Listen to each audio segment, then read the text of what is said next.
Hello, Cord Nation.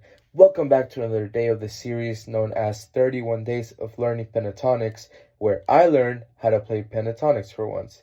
Since this is the final day of this series, I would like to top it all off by answering a question I've been avoiding for quite some time now regarding my Media Studies Cambridge course, which is, how did your production skills develop throughout this project? Before I begin, this is the scale I will be using, and let's begin. I would like to start off by stating the easiest part of this whole project, which was choosing my group members. Originally, I started with 3 of my friends that I decently knew that shared the same class as me, but then I had to go from 3 to 2 since one of them left. I said this was the easiest part of this group project because it was just so easy for me to connect with these people, and them being my friends definitely helped in that case. Everything you see on film is a choice. Seeing the meaning behind the craft is something developed. At first, since I was in the past very into photography and videography, as well as film production, I thought I knew a whole bunch about filmmaking and whatnot, but I think this class definitely twisted my own knowledge and brought it to a whole nother level. To be clear, I thought this film was going to be a piece of cake because of the experience I already had, but then I realized that there's more than what the eye can see in regards to filmmaking. A lot of first realizations I made were definitely the rule of thirds and golden triangles, since those were one of the things that I mostly used in my photography and videography experiences, but this class definitely buffed my knowledge of the techniques as a whole. In regards to genre, it was kind of wild. One of our team members really wanted to do something extremely different and go with a kaiju genre-based film, which would have included big fictional monsters and characters, theoretically, fighting against each other. We decided that the idea was a bit too difficult to invest in, so we then thought of choosing a genre that fit well with ourselves the most. That genre was none other than comedy. Me and my team are full of jokesters as a whole, but we later found out that the film and script had nothing, and I mean absolutely nothing, to do with comedy.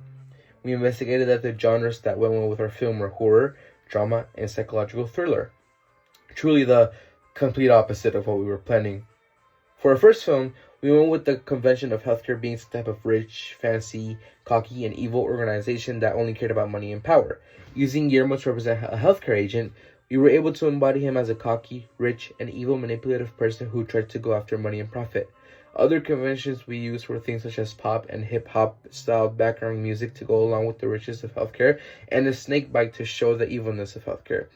After we took critical feedback and revised our whole film, we found that the convention we applied did not go that well with the evilness of healthcare. So for our second film, we decided to integrate a more horrific and psychological approach in regards to conventions. We used a lot of manipulation with Guillermo to represent the lies of healthcare, an actual, more clear snakebite to show the horrors of healthcare, and the psychological torture of a father wrestling against his own identity, and a healthcare agent who is insane in the snake brain. With decision making, wide majority, I'd say 90%, of all decisions were made in the group or with someone in the group as a whole. My roles were cinematographer, editor, and director, but I would never consider myself an auteur because truly, without the help of my teammates, this whole project would have never come afoot. Scheduling was a bit challenging since some of us had family vacations and a lot of church service, but we managed to sacrifice our free days and responsibilities for the sake of the film. Originally, we had decided that there were going to be 3 casting members in the film, but unfortunately, one of them can no longer be in it, so we just went with the 2 remaining. For editing, we went with me since I was prominent in editing videos, and with criticism, I think I would react with the most open mind possible because I know internally that it truly can be for the better. Especially, let's say, someone who knew how to film and edit videos gave me some very harsh but notable criticism. I would gladly take it because I know that it came from someone who is reliable in that certain area. Overall, I think criticism can be for others' benefit, so I would react with open-mindedness and respect. Our storyboard was developed to make a film with 3 cast members. It became kind of a mess once one of our members left, and the fact that we had to revise our whole film, but as a whole, I think a lot of the ideas we got for our final film came from here. One of the most essential plot and drama elements that was integrated into our final film came from the storyboard, which was an argument between characters. We got the idea of our setting, which was my home kitchen table, a snakebite on Anthony's hand, a lot of shot-reverse shots between characters, and a diminutive but essential dolly zoom, a J-cut, and a key light from the ceiling. For our mise en scène, which is everything that appears in the film and what you can hear and see in the film, relied heavily on the lighting from the ceiling light. This lighting created a lot of tension in the film, since it dramatically changed the appearance of some characters. For example, Guillermo looked like he had a very dark and suppressed presence within his eyes. In regards to sound, we mainly use voices, but we also stacked the voices of Guillermo when he was tormenting Anthony. This use of sound is supposed to represent the echoing torment and reminders from Guillermo. We then integrated what appeared to be something striking flesh, which is supposed to signify that damage has been caused. And to wrap it all off, we created a shot of Anthony's hand with a snake bite that included a very sci-fi-like sound, which is supposed to represent the surrealness of the current moment at hand. I think mise-en-scène was definitely way easier to apply than sound, since it kind of just popped up as we were filming, whereas sound we had to take a more wise approach on what could and could not work for the current situation at hand. My personal experience was very rich in happiness. First of all, I had 2 days to hang out with my friends. We had fun filming the film. After we finished what we needed to do, we spent the remaining time together watching clips and eating food. During class and work time, we had fun investigating our genres, themes, lighting, sound, and representations.